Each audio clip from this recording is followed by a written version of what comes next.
Hola, alumnos. Ahora vamos a ver lo que es la lección 3 de Derecho Fiscal. ¿Sí? ¿Qué vamos a hablar? Bueno, vamos a hablar aquí cuáles son los ingresos financieros del Estado. Lo vamos a ver en una parte y en una segunda parte. Los ingresos financieros del Estado, ¿dónde obtiene dinero el Estado aparte de lo que le cobra o lo que obtiene de contribuciones de los contribuyentes que ya vimos en la lección 2? ¿Cuáles son los otros ingresos que percibe el Estado? Como si se tratara de una persona, como si el Estado fuera una persona y que dice, yo también tengo mis propios recursos o mis formas de obtener ese dinero. Bueno, uno de los ingresos financieros que puede obtener el Estado es lo que llamamos empréstitos. Bueno, aquí es cuando el Estado le pide prestado a los contribuyentes, como particulares, a la gente inversionista, en este caso pueden ser empresas o personas físicas, o también cuando le pide prestado a organismos del extranjero o a otros países, ¿no? U otros países. Bueno, entonces aquí dicen empréstitos, operaciones financieras que realiza el Estado, los entes públicos normalmente mediante la emisión de títulos de crédito para atender sus necesidades o obligaciones. Bueno, aquí el Estado dice, bueno, yo necesito dinero. Ah, bueno, pues, entonces hay formas de pedir el préstamo y otra es emitiendo títulos de crédito, ¿no? Poner a la venta documentos que sabemos que el gobierno tendrá que pagar después de un plazo con un cierto interés. Y también los préstamos y que le pida a ciertos organismos. Dice, a través de la federación, las entidades y los municipios reciben en préstamo dinero de particulares, es lo que les digo. O sea, ellos reciben ese dinero pues sabiendo que lo están pidiendo prestado, ya sean nacionales o extranjeros, mismos que se comprometen a devolver en determinado plazo bajo ciertas condiciones con el pago de un interés. Entonces sabemos que si nosotros compramos un título de crédito que emitió el gobierno, sabemos que nos va a pagar y nos va a pagar un interés. Esa es la manera como el gobierno también obtiene ingresos. Se formalizan por medio de contratos certificados y documentos que amparan obligaciones derivadas de ejercicios presupuestarios. Bueno, esto ya lo tiene contemplado el gobierno, si es que va a llegar bueno, si requiere de estos préstamos. Lo ideal es que no utilicen estos empréstitos, ¿sí? Sino que trabajen con sus propios recursos. Es como nosotros, si fuéramos personas físicas que no estuviéramos pidiendo prestado, sino que trabajáramos con nuestros propios recursos. A referirse al uso que una entidad de derecho público hace de un crédito otorgado, generándose con él una obligación de pago, se considera como un acto intermedio entre el crédito y la deuda pública. Entonces, sabemos que todo aquel dinero que pide el Estado pues, se convierte en deuda pública, que tarde o temprano tendrá que pagar. Vuelvo a repetir, lo ideal es que este ingreso no, no lo use el gobierno. Otro que viene a ser también un factor que debe controlar bien el Estado es la emisión de moneda. Ustedes saben que toda la moneda que circula en el país pues debe estar respaldada con las reservas en oro o en dinero que tiene en este caso México, en lo que es conocido como el Banco de México.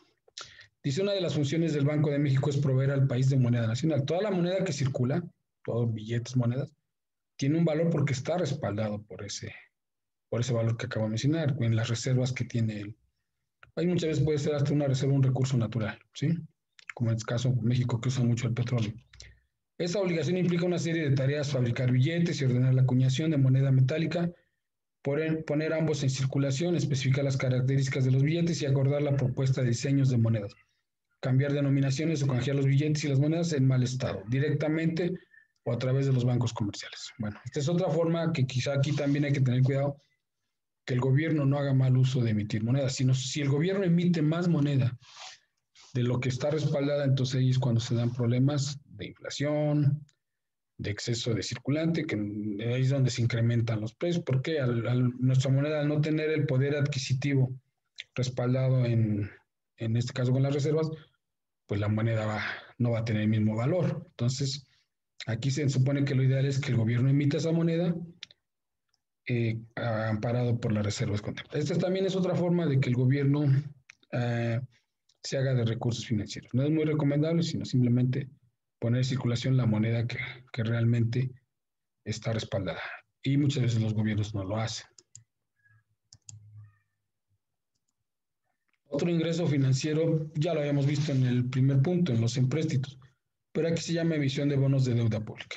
El gobierno pone en circulación títulos de crédito, nosotros, los inversionistas, ya sean nacionales o extranjeros, vamos y los compramos y sabemos que el gobierno nos debe ese dinero y que a la larga nos va a pagar un interés o un plazo. Aquí dice, los bonos de deuda pública son instrumentos negociables que el Estado coloca entre el gran público inversionista, recibiendo a cambio un cierto precio y asumiendo como contraprestaciones obligaciones de reembolsar su importe, más una prima o sobreprecio en un plazo determinado y de garantizar la propia emisión con sus reservas monetarias o con los futuros rendimientos de la explotación de los recursos naturales que por mandato constitucional están bajo el dominio directo.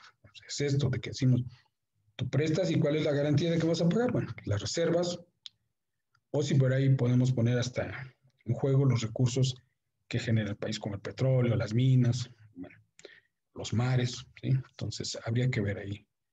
También no es muy recomendable este ingreso, ¿no? Lo importante aquí es que el gobierno genere sus recursos, pero sin necesidad de pedir prestado. Y todo esto que platicamos anteriormente tiene una forma de amortizar o de convertirse esta deuda pública en pago. El gobierno tiene planeado, debe planear cómo va a ir pagando estas deudas, no las puede pagar todas así de momento, entraríamos en una crisis o en una situación devastadora que el país no tendría cómo pagar, ¿no? Entonces es importante que el gobierno sí tenga una planeación de cómo va a ir pagando esas deudas y cómo las va a ir, bueno, cómo se convierte en deuda pública y cómo se van a ir, en este caso, amortizando. Amortizando quiere decir cómo se van a ir pagando. Hay ocasiones en que son luego deudas impagables o que van a tardar muchos años en pagar. Dice, la amortización de deuda pública es la devolución al vencimiento por parte del Estado del capital que personas físicas o jurídicas le han prestado. Te voy a devolver tu dinero, pero bajo cierto tiempo y bajo ciertas reglas. En general, cuando el sector estatal emite deuda pública, esta tiene un vencimiento que dependerá de las necesidades de financiación y que podrá ser a través de las letras del Tesoro, bonos y obligaciones del Estado. La amortización de deuda pública se puede deber a varias circunstancias, ya sea por la mera devolución al vencimiento de la deuda o por una política general de reducción del endeudamiento público, ¿no? Entonces, tiene que tener planeado cómo va a ir pagando esas deudas. Bueno, y esto va a permitir que en algunos casos pueda tener algún ahorro, ¿no? Para cubrir su presupuesto. Pues digamos que esta es la forma que no es la ideal de cómo se allega el gobierno de recursos financieros. Más adelante en la siguiente lección vamos a ver otro tipo de recursos del gobierno, que son los ideales. Bueno, eso sería todo, alumnos. Cualquier duda estoy a sus órdenes.